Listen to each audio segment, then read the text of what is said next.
welcome, Cory Weeds. Thank you. It's good to be here.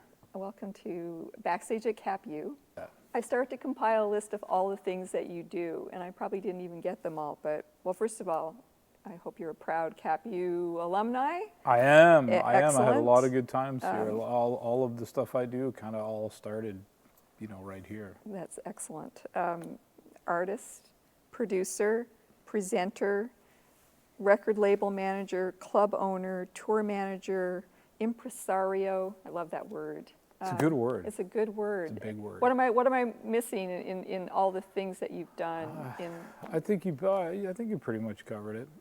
I think there's some little sub things that have come out of a few of those bigger ones. But. Yeah, but so I guess I want to go back to I guess the beginning with you. I think I wanted to ask you, what's your first musical memory? My first musical memory, well, music was a big part of my household. My dad is a musician. Of course, an amateur musician. We gigged together, but it was just always a big. I just remember it. I don't remember a specific moment. I just remember it always being a part of our lives. Did you always love jazz, or? No, definitely not. No, now those memories are much more vivid. I mean, I was and still am very close to my dad. But as I got older and fought for my independence, I wanted to like everything that he didn't like. So I was taking piano lessons, and he was exposing me to jazz, and I was not liking it. I was going through my heavy metal stage. Heavy metal. Oh yeah, Motley Crue and Iron Maiden, and just all the stuff that he would hate. But I was taking music lessons, and I was taking saxophone lessons, and in high school. Yep. And I kind of came to jazz through some of the more contemporary people I started hearing. Like, well, first of all, David Sanborn for sure was a big kind of aha thing. But his poppier, schmaltzier kind of stuff. And then people like the Rippingtons, and I can't even remember the name of the saxophone player. So some of those sort of more contemporary sounds are what were kind of floating around in my head. But I think in about grade 11, Wes Montgomery, who's a guitar player, was in my house all the time on records and stuff because my dad loved Wes Montgomery. And I remember a big band version of a tune called Sundown that my dad was playing all the time. And for some reason, that's what clicked. That's what made me switch and go, okay, I dig this. I can get into this now. And then from there, I just sort of went down like many people, just sort of the rabbit hole of jazz, Miles Davis and then through that I found Cannonball Adderley, and from there I found Charlie Parker, and then it kind of just went, But I had a cousin who was a couple years older than me, oddly enough, who was in Port Alberni, which was like a small BC town. But he was 2 or 3 years older than me. He played saxophone. He was very cool. And so I looked up to him. I looked up to him a lot. And so I wanted to be, him. And he played saxophone. Is that why you chose saxophone? I think it's one of the reasons. Yep, for sure. My dad would never let me play guitar, and people sort of shake their head when I say that, but I'm kind of glad he didn't. My dad wanted me to play a different instrument. He didn't want me, if you met my dad, he's a very funny guy, so he would say, I didn't want to hear you sound terrible on my instrument. But really it was, no, play another instrument so we can play together. Yeah. Not that two guitars can't play together, but play something else. So the saxophone was a big one for me because of my cousin. And again, I talk about some contemporary influences. I can remember my cousin and I saw Julian Lennon, son of John Lennon, and I remember looking up, and he was doing one of his hits, and the saxophone player was up in the catwalk, and he was playing a solo. He had a trench coat on, and he had a hat. I'm like, wow, that's so cool. We want to be that guy. We just loved it. So I kind of came into it from that way, and then just started working my way backwards, and when I was in grade 12. I actually switched schools in my graduating year and went to Van Tech, which is on Broadway, because oddly enough, my baseball coach was the band teacher at Tech, and he said, oh, we'd love to have you come to Tech. And I went to a very sports-minded school, So I left and I went there, and there were two band teachers there. There was one who was into Paul Desmond and Miles Davis and Cannibal Adderley and John Coltrane and Dave Brubeck and like all that stuff. And then there was another teacher who was into Kenny G and the Rippingtons and the contemporary side. So I was getting it from both angles. And then I was forced with like graduating from high school and going, well, what am I going to do? And the funny thing is you talk about the business things that I've done in the jazz world. I was going to go to business school or I was going to go to music school. And my dad said, if you go to music school, I'll pay for your first year. If you go to business school, you're on your own. Wow. Which is backwards anyways. At the best of times, that's completely backwards. But Love it's your so dad. backwards because I ended up owning a business and continue to own a business. You know, it's like, what were you thinking, you know? So I came to Cap, and then, you know, once I came to Cap, I mean, my mind, you know, completely opened up and my mind was blown, and I met all these great people, and all the people that I play with today still, you know, are people that I met here at Cap. So I was here for about 3 years, kind of full-time, part-time, and, you know, and then the rest is history, as they say. But yeah, that's kind of the beginnings. You've been in the Vancouver scene now for a couple of decades now. Yeah, it's I know scary. you're still a young man, Cory, but time has gone by.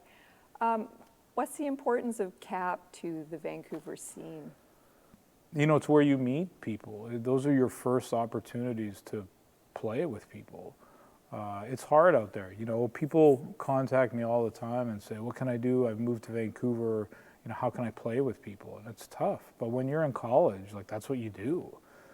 It's also one of the, you know, CAP, I can say now, and back then too, but more so now. I mean, the faculty is, you can't find a better faculty. You can't find a better saxophone teacher than Steve Calderstadt or Mike Allen, or a better trumpet teacher than Brad Turner, and a better, you know, I mean, it doesn't get Bill Kuhn as the guitar. I mean, it doesn't get any better than that. And the beauty about it is that your teachers are they become your contemporaries. Like, they become they start off as your teachers and your mentors, and then they become your friends, and then they become your counterparts. I mean, it's made up of people that are on the scene, you know, that you aspire to play with and be with. Then you have the presentation angle that you bringing people here to play, and that's always you know, it's a hard thing in a town to, like, you need to hear this music. And so there's the presentation angle, and then of course there's also the entertainment program here, the entertainment management program, and so, you know, all that stuff kind of comes together and makes it an important institution. I want to go back to how you became such a Renaissance guy. Yeah, I like that. It's just so, because most people, like, I want to be an artist, I want to play my instrument, I just want to perform, and, you know, the rest of the business is not really that interesting, but you took on all aspects of the music industry. Yeah. So what made you want to do it all? I never set out this goal that I'm going to do all these things. You know, I knew a couple of things early on. One, I wasn't going to practice 10 hours a day and move to New York and try to turn the world on its ear. I wanted to be around the music. I wanted to just wake up and think about jazz all day long and make a living. And everybody told me I was crazy. You're never going to be able to do it. So it started out as being an artist. I had an entrepreneurial spirit ever since I was young. And the club, you know, how the club came about is a longer story. But I mean, essentially, I was traveling around with the band, and I was in charge of merchandise, and I was playing in clubs and seeing how clubs operate, and noticing that club owner and musician seemed to always be like at odds with each other, and I could never understand that. It's like, we need to be working together. And I would come back to Vancouver after long stints on the road, and I would want to go see my heroes and my friends like Ross Taggart and Campbell Regan and Oliver Gannon, and there wasn't much going on. That was like in the late 90s. You know, I think there was the Alma Street, the place on Granville Island for a little cotton club, but there wasn't a real, like, there was the Glass Slipper, but that was kind of an alternative venue. There wasn't a real club here. I started thinking, well, you know, maybe I could do that. Anyways, the long and short of it is, I did do it. I begged my dad to lend me the money. He said no, and my mom convinced him. And I bought the Cellar. After playing there once, I bought the Cellar, and I honestly thought that after a year, it'd be gone. I'd owe my So dad. what was it when you bought it, though? Was it just a live It was music still, venue? no, it was still the Cellar. So I played there with Anna Lumiere, and I went up to the owner and I said, here's my card, if you ever want to sell this place, let me know. He said, never, I'll never sell it. I'm like, okay. And then about 4 months after that gig, I saw an ad in the Georgia Straight. And that was it. Everything changed. I mean, I saw that ad from that moment. Everything changed. I knew nothing about running a venue. I'd worked in some restaurants. I had a partner at the time, and that partnership ended very badly. And, we ended up getting some investment money, and that sort of saw us through, and, the rest is history. But what ended up happening was I had sort of thought that I had pretty much decided I was going to be a club owner. And the music was going to just kind of go away. Not go away, but I'd sit in with people and what happened was the complete opposite, is that I got all these great opportunities to sit in, and then I started, all these creative juices started flowing. I was inspired, and I was practicing at the club, and then the record label kind of started because, I had some, I can tell you that story, it's kind of funny, but all of these things that I did were just, they weren't conscious choices really, they just sort of happened, because of another thing. So it was only natural to have a jazz club and to install a couple microphones and start recording some stuff. Or Brad, who was engineering at the time in Jester, would say, oh, we're gonna record tonight. So it wasn't like it was this big leap to have a record label. I never planned on having a label that would become 175 titles, and be funded by Factor and be doing all this incredible stuff. That was never the goal. But it sort of happened it sort of came out of that. Tour managing and booking gigs for other people, that happened because I wanted to bring people from New York to Vancouver and to bring them all across the country or the continent to only do 2 gigs was hard. I had to bear the cost of doing that. And so if I could get them a gig in Whitehorse, and then if I could maybe hook up with them in Seattle, you and I started working together, kind of different audiences. So if I could get them 4 or 5 things, then all of a sudden we could cost share, and it made it better for everybody. And you built your network, Building a network, and then from there it just went from, okay, now my own career has sort of taken off, so now I'm playing, I've done a cross Canada tour, I played in the US, now I'm starting to call these people and say, well, hey, I got these guys in Vancouver, maybe we can do a whole tour. So again, not something I set out to do, it's just happened, and I didn't make a lot of money running the club, so, it was an okay wage, but part of it was also a necessity. Like I needed more money. I ended up getting married and having 2 kids, which I thought would never happen just based on my career choice. And, buying a house in Vancouver, it's like, so all this stuff sort of happened. And before you knew it, I had this little career built up, and more opportunities just sort of kept coming. I can tell you that before COVID happened, I was really questioning everything and saying, like, what can I need to do less. Little did I know what was right around the corner. Yeah.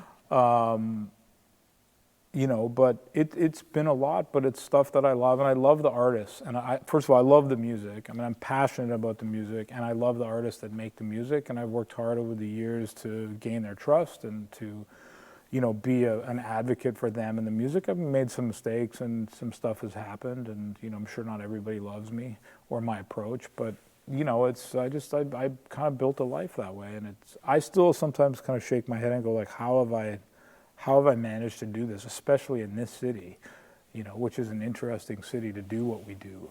But I'm closing in on 50, and I don't have any reason to think it won't continue. So You should be proud of it's been all the fun. things that you've built, all that you've done, and Thank you, you're friends, trying to yeah. figure out when we first met, but it's almost 20 years ago. We're Yeah, close well, to and we it. were talking Yeah. about the Metalwood thing, like in the studio. Like I just remember that was in 2000, so I was 27. I was so young and so dumb, and that was such a huge deal. Like I remember I remember Chris Terry saying, like, maybe, would you like to sponsor, you know, you could sponsor our gig and you could put I think I was doing my radio show, like you could put your radio show logo on our poster. And I was just like, mind blowing. Like I just thought that is I remember losing sleep. I was so excited, you know. They were like rock stars. They really were. They were. You know, and they were my friend. They were our friends. It's Like an they were incredible, they were four guys. rags to riches story, sort of. Yeah. And you know, one thing I've been thinking a lot about is I think sometimes I still do have a little bit of that hero complex, and sometimes I have to speculate, well, you know, like, you know, you've actually accomplished a lot yourself, Cory, and you're not exactly a young man anymore. But I also think that that's part of what keeps me excited about it, is that I reach out to people that I have a great deal of respect for. Some of them are friends. Like, you know, when somebody like Benny Green reaches out to me and says, hey man, how's it going? Or George Coleman or Lewis Nash, like, I'm like, ooh, like Lewis Nash called me. Like it feels good, and that's what keeps me fueled. I mean, you have to be careful. You know, I'm not like a groupie. You know, I don't want to be a groupie, but the excitement that I feel when I can do stuff and when I can, you know, when I can say that this person's recording on my record, like it's a big deal. Yeah. And I think that I don't ever want to lose that. You know, I want to manage it properly, but I don't ever want to lose that. Yeah. But I remember that, like my logo on their poster, like that's 3 nights of sleep I lost. I was so excited, you know? That's so awesome. Well, I've been really impressed with how quickly you got online when COVID happened, and you launched your Facebook show every Sunday night, Tales of a Club Owner. Yes, which you were a devoted attendee. I was right in there. I'm like, I want in on this. But you've been doing so much stuff. You've been doing a lot of online live streaming. I don't know if you're continuing with your Tales of a Club Owner, or you let that slide away with more performance now happening. Yeah, you know, the whole jumping on that train was interesting. When COVID hit, it coincided with spring break for my kids, for my family. So when COVID hit and all this craziness started, I'm like, well, okay, like I'm done, I'm laid off, nothing's happening, I'm just gonna do nothing. And it was actually a good friend of mine. I call him my alter ego in Seattle. His name's Matt Jorgensen. He's a wonderful drummer.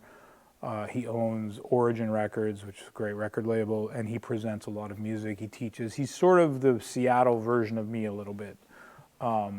He said, man, you got to do something. I'm like, well, what do you mean? Like, he's like, people want to hear from me. I'm like, nobody wants to hear from me. What is sitting there going like, what's Cory doing? We need to hear from him. He's like, yeah. And he said, it doesn't matter if it's 20 people or 100 people, but you're a leader in your community. Albeit a small community, you're a leader and people need to hear from you. I'm like, what? Like I should just get up and spin records from my collection like through my iPhone? He's like, yeah, because it's not about fidelity. It's about people desperately needing to connect and need to feel normal. So I thought he was kind of crazy. But I thought, okay, he's a smart guy and he's given me good advice before. So I started the Tales of a Club Owner. And then I started thinking to myself, well, I have access to funds through various sources. I have access to people. And my whole thing has been creating work for musicians. So I started doing some live stream concerts from a house in West Point Grey. For friends, we've done 5 that were very successful and started applying for grants. And, you know, now that things are starting to, I don't want to say they're coming back, but, you know, some things are starting to open up a little bit. You know, I'm trying to do more. You've done some live shows already. Yep, right? yeah. How was that experience? You know, it was good. I played a weekend at Frankie's, which is interesting because I was formerly employed there and maybe employed there again. So there was some emotional stuff around that. I played at Water Street, which was fun. With a really limited audience. Yeah, limited audience. Strange? I mean, it was. I mean, you know, it was only strange, and I've used this line so much. I've used this line at every gig I've done. It's like, I can remember when 40 people at a gig would have been a colossal failure, and now it's a complete sellout and a success. The other thing it's done is you're so grateful. I mean, you're just like, oh my God, I can't believe like I'm leaving my house and going to play music at a club for live people. It was just like the greatest thing ever. Well, Cory, I've always admired your love of music, and you know, you're a real jazz nerd, aren't you? I really am. You I just- you- really am a jazz nerd. And you have an incredible record collection, and I enjoy having you as a Facebook friend because all of your jazz posts, and it's all about the music for you, and I really It really appreciate is. that. Thank you. So it's a tradition now for Backstage at No, CapU I'm nervous now. to do the Blindfold challenge, and I think I've had more fun trying to research for you than anyone, just Okay. because I know the depth of your. I'm curious. your I music think you're going to chops. try to foul me up with a couple, and I think I'm prepared, but it could ruin it for me if I'm not careful. Okay, so take a big deep breath. Okay. Get yourself ready. I'm ready. Have a Get drink of yourself- water. Have a drink of water. Okay.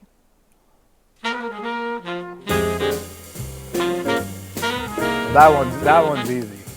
You got it in like 2 seconds, right? Yeah, that's Hip Sippy Blues, and that's Art Blakey and the Jazz Messengers. Yeah. And I think it's probably from At the Jazz Corner of the World with Hank Mobley.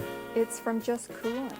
Oh, it's from the new, right? It's from brand the new new, right? release. Yes. Okay. So. Well, you're getting really hip. Yeah. So the original. So that came out just recently, and I haven't got my vinyl copy of it yet. Oh, there you go.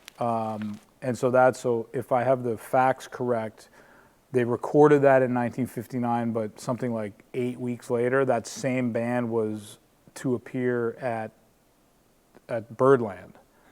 And so they went and they recorded both. I don't know if it was recorded because Alfred and Francis at Blue Note didn't like the studio recording, or if they thought, well, let's record and see what happens. So they released the live stuff, that's a Desert Island. There's 2 volumes, volume 1 and 2, which are Desert Island things for me. And then I don't know if they discovered this. I think they kind of always knew it was there. But it took till now It to took till release now. it. And the cool thing, did you meet Zev Feldman when he was in town? No. Do you know Zev Feldman? No. You should be his Facebook friend. He's the jazz detective, so he's the guy behind all of these archival releases. And this is his first production for Blue Note. He got hired by Blue Note. He's a very dear friend of mine. He's a great guy, and we've worked together on archival projects.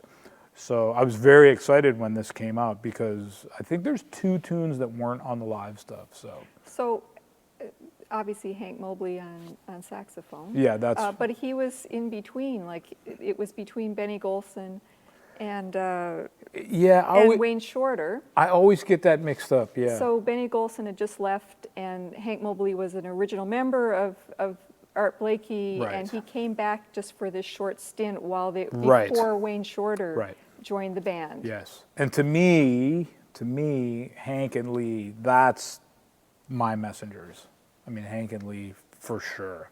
So anyone who knows you knows you're a Hank Mobley Yes. fan. So of course I had to have Hank Mobley, but I had to have, he was in just as a short stint in this little time frame. Yeah, for I'm Art mad I Blakey. didn't get it because you threw me because it didn't sound like a live recording. I was like, wait a minute. And, I'm a blindfold test now, so I'm questioning everything. I'm like, oh, no, I know what that is. But yes.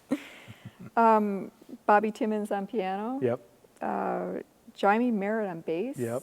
And Art Blakey on drums, of course. And Lee Morgan on the trumpet. I saw a documentary on Lee Morgan. What a story. Yeah. He died He died young. He died young. I can't even remember how old he was. He was shot in a club. in a club. In New York. Yep, called Slugs. And Slugs. Harold Mayburn was there. And I don't know if you know about my Yeah, relationship with Harold. friends, yeah. He's since passed away, which is Was he in the band? or terrible. was He was in the band. He was at the club. And Harold didn't like to, Harold loved to talk about Lee Morgan. I mean, I hung out a lot with Harold. We toured, and, you could be talking about, like, wow, what a beautiful sky today. And he'd be like, Lee Morgan, the greatest trumpet, and then he would just go off. When I saw the documentary, I was disappointed because I'm like, how could you have this documentary without Harold? And so I emailed the director and I said, I'm just curious. And I said, whenever we were there, because I think it was a European company. Anyways, Harold was never available. So I talked to Harold. I said, Harold, you didn't want to be interviewed, did you? He said, no, I didn't want to talk about it. He goes, that was one of the worst nights of my life. Yeah. And so Yeah, he could, fair enough. and he said that he could tell something was weird that night. It was a weird night, and everybody felt odd. And when they heard the gunshot, there's been some conflicting reports that it happened like right on the bandstand, and that's not true. Harold didn't see it happen, he heard it happen. He said that he didn't know that it was Lee, but everything was odd. So it's kind of a chilling documentary. I think people get a little mixed up because it's not about Lee Morgan. It's more about the woman His wife, who shot him. Yeah. His wife, yeah. Yeah. But yeah, It's her story. Yeah, exactly. But it was well done, I thought. Yep. All right. Okay. That was so One easy. for one. I One for told one. you it would be easy.